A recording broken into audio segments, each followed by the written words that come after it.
இரண்டாவது விஷயம் என்ன?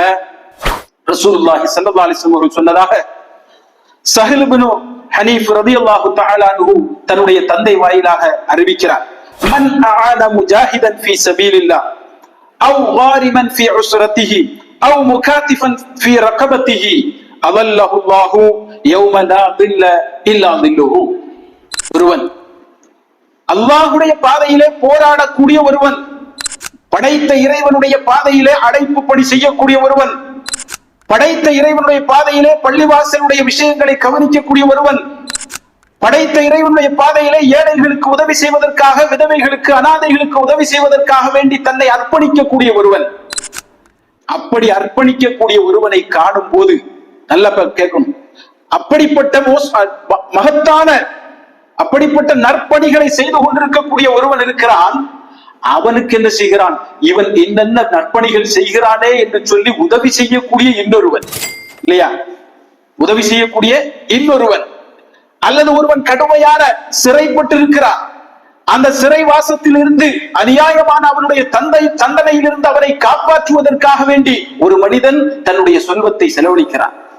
அல்லது ஒரு மனிதன் அடிமையாக இருப்பதை பார்க்கிறான், அந்த அடிமையாக இருக்கக்கூடிய மனிதனை அந்த அடிமை தலையிலிருந்து விடுதலை செய்வதற்காக தன்னுடைய செல்வத்தை அவன் செலவு செய்கிறான். அப்பேற்பட்ட நல்லடியானுக்கு அல்லாஹ் ரப்பு சுப்ஹானஹு வ தஆலா நாளை மறுமையிலே என்ன செய்கிறானாம், அவனுடைய நிழலை வழங்குவதாக நபிகள் நாயகம் ஸல்லல்லாஹு அலைஹி வஸல்லம் சொன்னார்கள். அபூபக்கர் சித்திக் ரலியல்லாஹு தஆலா அன்ஹு உங்களுக்கு எல்லோருக்கும் தெரியும், அவர் பெரிய செல்வந்தர், சாதாரணப்பட்ட ஆளா, அவர் பெரிய செல்வந்தர். தன்னுடைய செல்வத்தை எல்லாம் அல்லாஹ்வுடைய தூதர் சொன்னார்கள் என்பதற்காக வேண்டி மட்டும் என்ன செய்கிறார், அவருடைய அல்லாஹ்வுடைய பாதையிலே கொண்டு கொட்டி கொடுத்தவர், அவருடைய செல்வத்தினால் என்னென்னவெல்லாமோ உதவிகள் செய்தவர்.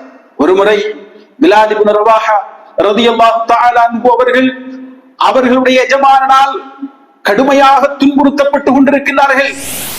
அந்த நேரத்தில் அபூபக்கர் சித்திக் ரலியல்லாஹு தஆலா அன்ஹு காண சகிக்காமல் அந்த வலீதிடத்திலே கேட்கிறார்கள், இந்த அடிமைக்கு நான் விலை தருகிறேன், எனக்கு தருகிறாயா? உடனே அவன் கேட்கிறான், எனக்கு 2 ஊக்கியா 5 ஊக்கியா வெள்ளி வேண்டும், 5 ஊக்கியா வெள்ளி வேண்டும், தங்கம் வேண்டும் என்று கேட்கிறான். 5 ஊக்கியா தங்கத்தை கொடுத்து பிலால் ரலியல்லாஹு தஆலா அன்ஹு அவர்களை அந்த அடிமை தலையிலிருந்து விடுதலை செய்கின்றார்கள் அபூபக்கர் சித்திக் ரலியல்லாஹு தஆலா அன்ஹு. எதற்காக? அல்லாஹ்விடத்திலே கிடைக்கக்கூடிய வெகுமதியை எதிர்பார்த்து.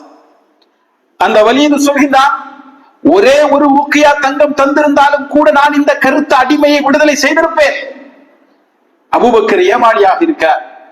அபூபக்கர் சித்திக்கு திரும்ப சொன்னார்கள், 100 ஊக்கியா தங்கம் நீ கேட்டிருந்தாலும் இந்த பிலாலுக்காக வேண்டி நான் அதை தந்திருப்பேன் அல்லாஹ்வுடைய பாதையிலே என்று சொல்லி அபூபக்கர் சித்திக் ரலியல்லாஹு தஆலா அன்ஹு அவர்கள் திரும்ப மறுபடி பதில் கொடுத்தார்கள்.